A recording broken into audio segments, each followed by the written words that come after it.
జపాన్లో ఎవరన్నా mental stress కావచ్చు, యాంగ్జైటీ, డిప్రెషన్, ఇలా రకరకాల మోడర్న్ డే సమస్యలతో డాక్టర్ దగ్గరికి వెళ్తే రీసెంట్గా అక్కడ చాలా మంది డాక్టర్స్ ఒక ప్రిస్క్రిప్షన్ ఇస్తున్నారంట. అదే ఫారెస్ట్ బాతింగ్. అంటే అడవిలోకి వెళ్ళి కొన్నాళ్ళు జీవించరమ్మని చెప్పి, అక్కడికి వెళ్ళాక అడవిలోకి వెళ్ళి మన సెన్సెస్, మన ఇంద్రియాలు ఏవైతే ఉన్నాయో పూర్తి స్థాయిలో అక్కడున్న నేచర్తో ఇమ్మర్స్ అవటం అన్నమాట.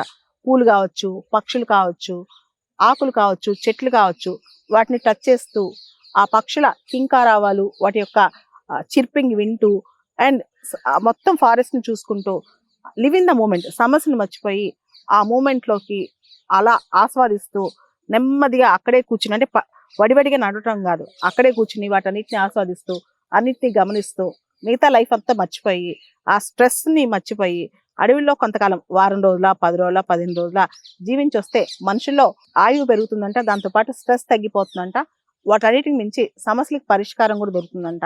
ఇలా జాపనీస్ డాక్టర్స్ ఈ ఫారెస్ట్ బాతింగ్ ని ప్రిస్క్రైబ్ చేస్తున్నారంట. దాన్నే షిన్రిన్ యోకో అని జాపనీస్ భాషలో అంటారనమాట.